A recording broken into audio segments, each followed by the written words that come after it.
Bismillahirrahmanirrahim. Today's topic of discussion is revision of autopsy and exhumation. तो ये part 2 video है। अगर आपने पार्ट 1 नहीं देखा तो प्लीज़ इसको देख लेना, तभी आपको ये वीडियो अच्छी तरीके से समझ आएगी।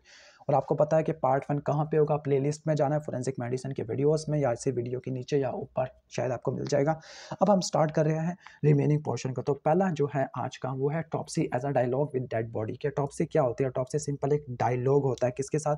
डेड बॉडी के साथ। और ये ऑब्जेक्टिव को फुलफिल करने के लिए डायलॉग बोला जाता है। और ये डायलॉग किसके दरमियान में होता है? ये डायलॉग डॉक्टर और डेड बॉडी के दरमियान में होता है। ठीक हो गया। अब इसके अंदर क्या क्या क्वेश्चंस होते हैं, उनका आंसर क्या क्या मिलेगा। सबसे पहला जो क्वेश्चन होता है autopsy as a dialogue with dead body में, कि पहला है हु आर यू, आप कौन हो। इसका मेन पर्पस या इसका मेन ऑब्जेक्टिव क्या है? आइडेंटिटी ऑफ डेड बॉडी, के डेड बॉडी की शनाख्त क्या है। ठीक है, तो उसका आंसर क्या होगा? हमें age, sex, race, height, weight, ID marks, health status, scar, tattoo, occupational mark, इससे पता चलेगा कि वो कौन है। अब जाहिर सी बात है कि डेड बॉडी बोल तो सकती नहीं है, तो ये क्वेश्चन हम अपने जहन में बिठाएंगे कि सबसे पहले ये है कौन, कि आप कौन हो, और इसका कैसे पता चलेगा? एज, सेक्स, रेस, हाइट से। ठीक हो गया, इन सब चीज़ों से। इसके बाद अगला सवाल क्या होगा? When and where were you hurt, कि आप कब और किस जगह के ऊपर जख्मी और आप फोत हो गए थे या मर गए थे। तो ये मतलब कॉज ऑफ डेथ, इसकी मौत की वजह क्या थी। और मौत की वजह क्या क्या हो सकती है? डिजीज़ की वजह से, इंजरी की वजह से, या इंटॉक्सिकेशन की वजह से। इंजरी वही ट्रॉमा, फायर आर्म या हैंगिंग की वजह से। अब इसके बाद आपका कौन सा सिस्टम फेल हुआ था सबसे पहले, मतलब मोड ऑफ डेथ क्या था। तो मोड ऑफ डेथ अगर एस्पायरेशन है तो उसको एस्फिक्सिया बोलते हैं, सर्कुलेशन को सिनकोपी, और सीएनएस के फेलियर को कोमा बोलते हैं। अच्छा, आप किस तरह से जख्मी हुए थे और किस तरह से फोत हो गए थे या मर गए थे। तो मतलब वो पूछ रहा है कि किस तरह से मौत हुई थी। तो मौत या तो नेचुरल या अननेचुरल। नेचुरल में डिजीज आ सकता है, और अननेचुरल में 3 चीज़ें: एक्सीडेंटल, होमिसाइडल, सुसाइडल। एक्सीडेंटल में इंटेंशन नहीं होती, होमिसाइडल में इंटेंशन होती है। इसके बाद कि आपको मरे हुए कितना टाइम हो गया है, मतलब टाइम सिंस डेथ। ठीक है, या पोस्टमार्टम इन्वेस्टिगेशन, या पोस्टमार्टम इंटरवल बोलते हैं असल में इसको। तो वो किस तरह से पता चलेगा? वो temperature, texture, condition of disease, percent, putrefactive changes, maggots, adipocere formation, ये सब चीज़ें हमने थेनाटोलॉजी वाले चैप्टर में देखनी है। अब वो पूछ रहा है कि जब आपकी मौत हुई थी तो आपकी पोजीशन क्या थी। ठीक है, कैडावेरिक स्पैज्म था या पुगिलिस्टिक एटीट्यूड था। पुगिलिस्टिक एटीट्यूड का मतलब ये होता है कि जब बाजू का ऐसा होता है कि डेड बॉडी किसी जलने की वजह से, झुलसने की वजह से किसी की मौत हुई है। ठीक है, किसी बंदे की जलने की वजह से मौत हुई है। मिसाल के तौर पर कोई आग की भट्टी के अंदर गिर गया, तो आग की भट्टी में गिरने की वजह से, हीट की वजह से जो मसल की प्रोटीन है उनकी कोगुलेशन हो जाती है, तो एक बॉक्सर एटीट्यूड बन जाता है। तो पुगिलिस्टिक एटीट्यूड, आई थिंक ये उस चैप्टर में लिखा हुआ है, बर्न्स वाले चैप्टर में। मैं आपको यहाँ से दिखा देता हूँ। पुगिलिस्टिक एटीट्यूड एक बॉक्सर एटीट्यूड होता है। ठीक है, जो बर्निंग वाला में देखने को मिलता है। तो ये है पुगिलिस्टिक एटीट्यूड। ठीक है, आपको नजर आ रहा होगा, जिसको स्पेसिफिक बॉक्सर एटीट्यूड भी बोलती है। क्यों होता है? हीट के कोगुलेशन की वजह से, जो फ्लेक्सर मसल्स होती हैं उनके शॉर्टनिंग की वजह से ऐसा हो जाता है। ठीक हो गया। इसके बाद है डिड एनीवन पॉइजन यू, क्या कोई पॉइजनिंग तो नहीं है कॉज ऑफ डेथ में। यानी पॉइजन को देखने के लिए कि उसको पता कैसे चलाएंगे? कलर चेंजेस, तो पहला देखेंगे कलर के चेंजेस। अगर चेरी रेड है, इसका मतलब कार्बन मोनोऑक्साइड की वजह से डेथ हुई है। अगर ब्लू है तो कॉपर सल्फेट की वजह से हुई है। ऑर्डर को देखेंगे, अगर फिशी ऑर्डर है तो जिंक सल्फाइड की वजह से हुई है। अगर फ्रूटी है तो फिर इथाइल अल्कोहल की वजह से हुई है।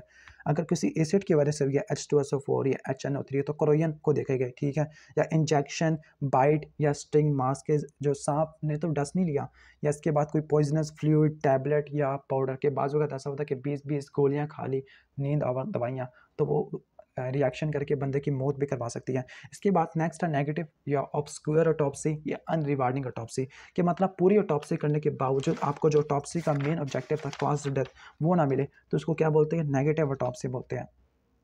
मतलब ऐसी ऑटोप्सी जिसमें तमाम gross microscopic, histological, toxicological analysis की वजह से जो कॉज ऑफ डेथ है वो अब तक मालूम ना हो सका, तो उसको बोलते हैं नेगेटिव, ऑब्सक्योर या अनरिवार्डिंग ऑटोप्सी।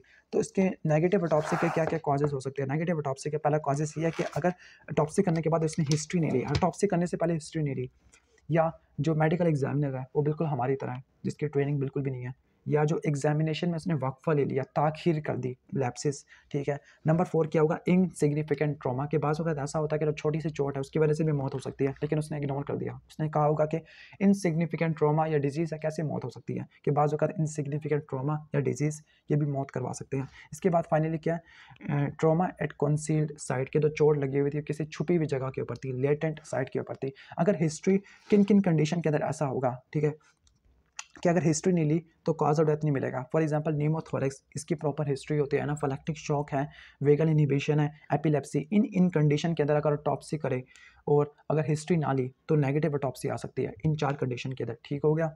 तो उसको किस तरह से आपने याद रखना है, इसको आपने याद रखना है पेव, PAVE, पी से न्यूमोथोरेक्स, ए से एनाफिलैक्टिक शॉक है, वी से वेगल इनहिबिशन, ई से एपिलेप्सी। इसके बाद है लेक ऑफ ट्रेनिंग है, उसको ट्रेनिंग नहीं थी, उसको पता नहीं था कि इस चीज़ को किस तरह से हैंडल करना है या इसका क्या कंक्लूजन होगा। फॉर एग्जांपल कोरोनरी स्पैज्म की वजह से डेथ हुई है, इस्केमिक हार्ट डिजीज़ की वजह से हुई है, डिस्टल कोरोनरी आर्टरी ओक्लूजन की वजह से हुई है, तो इसकी वजह से मौत हो गई है, लेकिन उसको ट्रेनिंग नहीं थी, तो उसको कॉज ऑफ डेथ मिलेगा ही नहीं।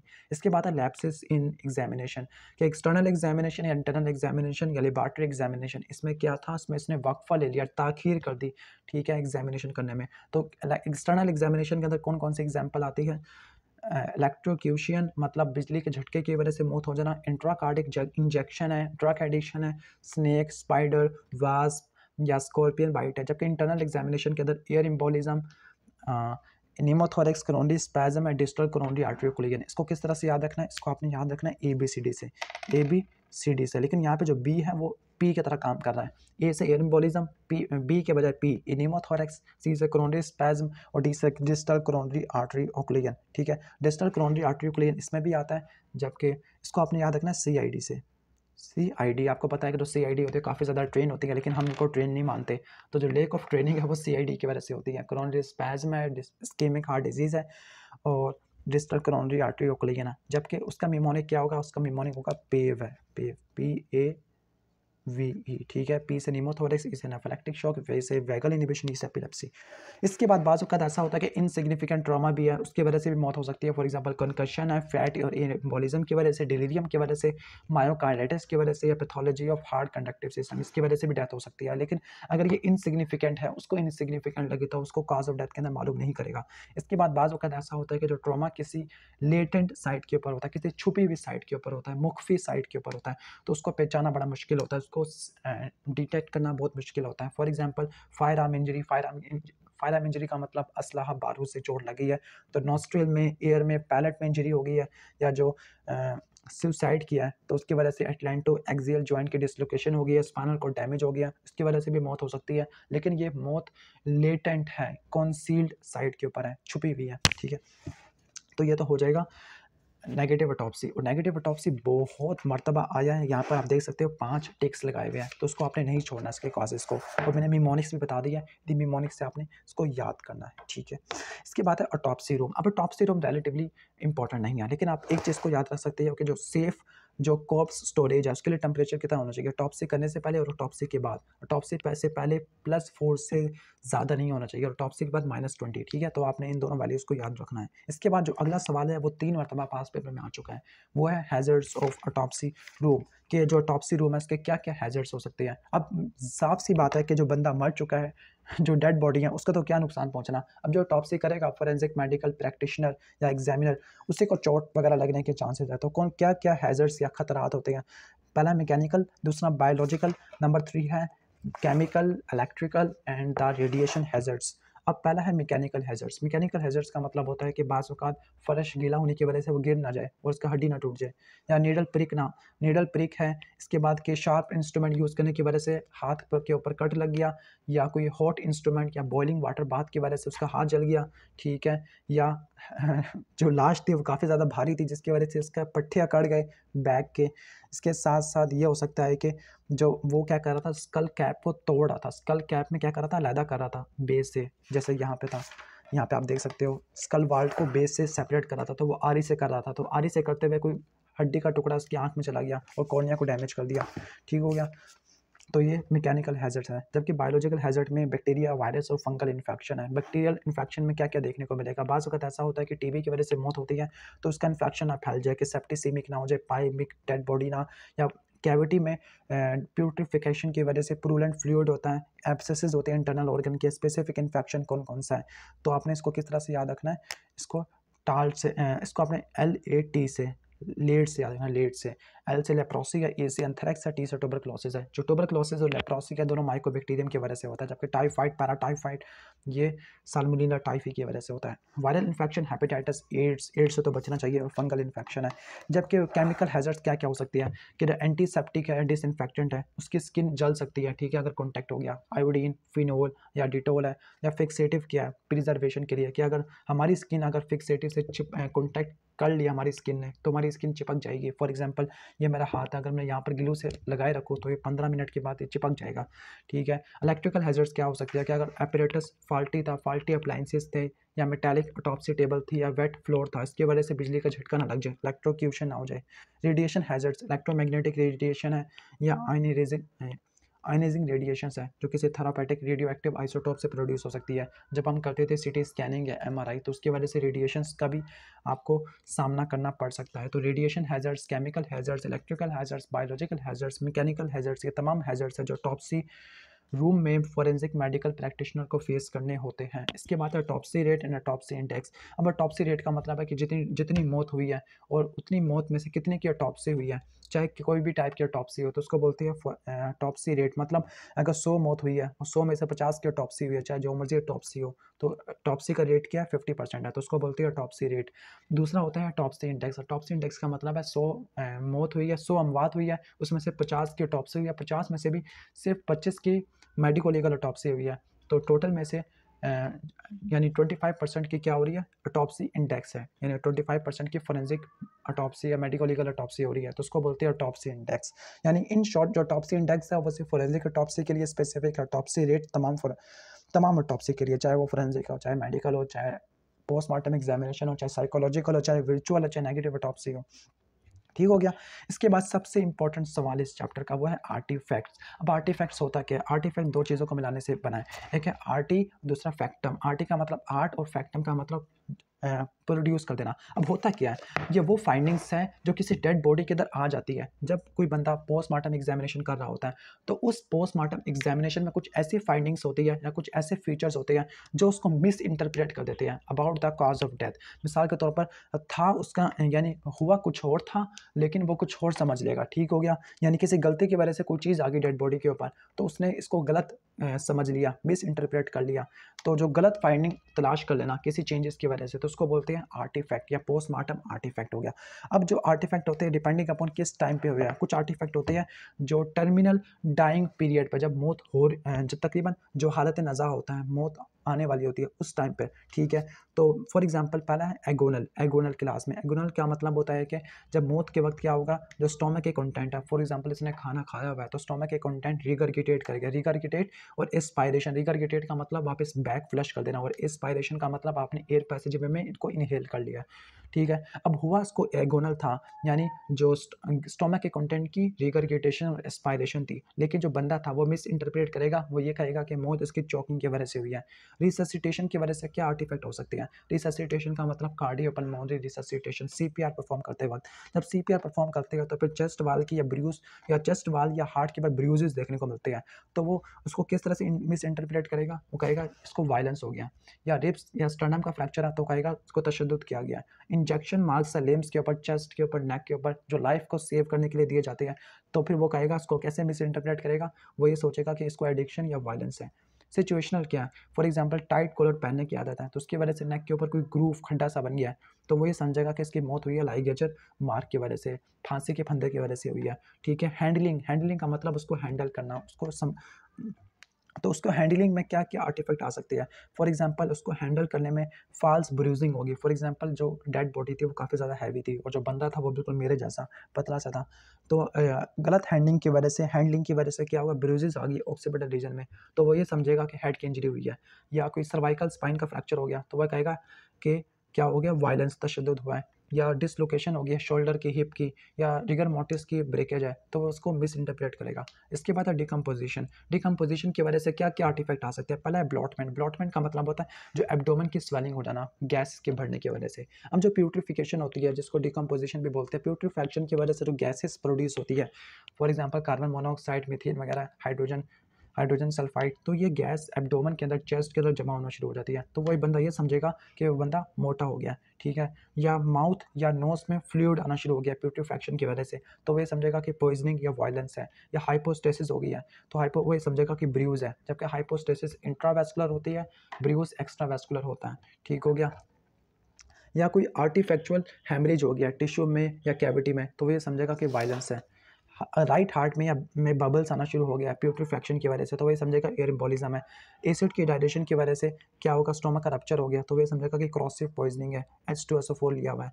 या कोई जो इन्फेंट है, इन्फेंट के अंदर जो स्कल के स्यूचर सेपरेट हो गए, तो वही समझेगा कि वायलेंस है। या हार्ट के मसल का रिगर है, तो वही समझेगा कि हाइपरट्रॉफी है उसको, ठीक है। या उसके जो सेरेब्रल गायराई है उनके फ्लैटनिंग हो गया डिकम्पोजिशन की वजह से, तो वे समझेगा एडिमा हो गया। या फेशियल स्किन की श्रिंकेज है 1 सेकेंड, ये भी प्यूट्रिफैक्शन की वजह से होती है, तो वो ये समझेगा कि क्या हेयर की ग्रोथ है। एनिमल में फॉर एग्जांपल जो रैट्स चूहे होते हैं, रोडेंट्स होते हैं, उनके कुतरने की वजह से वो समझेगा कि किसी ने इंसाइज वुड इंसिजन दिया है, ठीक है। या किसी वुल्चर, जिसको गिद्ध बोलते हैं, गिद्ध ने अगर नोच नोच के खा गया डेड बॉडी को, तो वही समझेगा कि लेसरेटेड वुंड है, ठीक हो गया। मतलब एक फाइंडिंग होगी कुछ और, वो करेगा उसको कुछ और मिस इंटरप्रेट कर लेगा, ठीक हो गया। तो इनको क्या बोलते हैं हम, पोस्टमार्टम आर्टिफैक्ट बोलते हैं। कुछ आर्टिफैक्ट ऑटोप्सी के दौरान भी आ जाते हैं। फॉर एग्जांपल ऑटोप्सी में वो कोई इंसिजन वगैरह कोई इंजेक्शन दे रहा था, तो एयर बबल्स ब्लड वेसल्स और ब्रेन और नेक में चले गए, तो वे समझेगा एयर एम्बोलिज्म है। या सबकुटेनियस टिश्यू ऑफ नेक के अंदर सूडो ब्रूजिंग हो गई है, तो वे समझेगा थ्रॉटलिंग की वजह से मौत हुई है, स्ट्रैंगुलेशन की वजह से मौत हुई है। या वो समझेगा कि इंस्ट्रूमेंट की वजह से स्कल का कोई पार्ट फ्रैक्चर हो गया, तो वो इसको मिस इंटरप्रेट करेगा एंटीमॉर्टम फ्रैक्चर, हालांकि वो इसकी वजह से ही स्कल का फ्रैक्चर हुआ है, ठीक हो गया। इसके बाद है एक्सह्यूमेशन। एक्सह्यूमेशन बस ये लास्ट टॉपिक है इस चैप्टर का, फिर आपकी जान छूटेगी। तो एक्सह्यूमेशन होता क्या है, एक्सह्यूमेशन का मतलब होता है कि फॉर एग्जांपल अगर आपने किसी डेड बॉडी को कब्र में दफना दिया है, फिर उसकी कब्र को खुदवा के और ये तलाश करना कि इसकी मौत की वजह क्या है, या डायग्नोसिस को कंफर्म कर देना। पोस्टमार्टम एग्जामिनेशन के लिए किसी डेड बॉडी को कब्र से निकलवा के वापस ऑटोप्सी करवाना, तो उसको क्या बोलते हैं, एक्सह्यूमेशन। तो एक्सह्यूमेशन की डेफिनेशन लिखी हुई होगी, lawful digging out of already buried body from the grave for postmortem examination, ठीक है। मतलब जो कब्र खुदवा के उसमें से जो मुर्दा होगा उसको निकलवा के उसकी टॉप्सी करना और ये चेक करना कि आया कि मौत की वजह क्या है। अभी किन किन कंडीशन के अंदर की जाती है, ऑब्जेक्टिव क्या है। तो पहले क्रिमिनल केसेस में बाज़ वक़्त ऐसा होता है कि कुछ केस ऐसे होते हैं जिनको पुलिस पहले तो कहती है कि सुसाइड है, सुसाइड कह कर ये डेड बॉडी रिलेटिव्स को दे देती है, रिलेटिव्स क्या कर देते हैं, डेड बॉडी को दफना देते हैं। लेकिन कुछ सालों बाद पता चलता है कि या कुछ महीनों बाद कि ये सुसाइड का केस नहीं था, ये होमिसाइड का केस था। जब होमिसाइड का केस था तो हमें काज और मैनर ऑफ डेथ का पता होना चाहिए, ठीक है।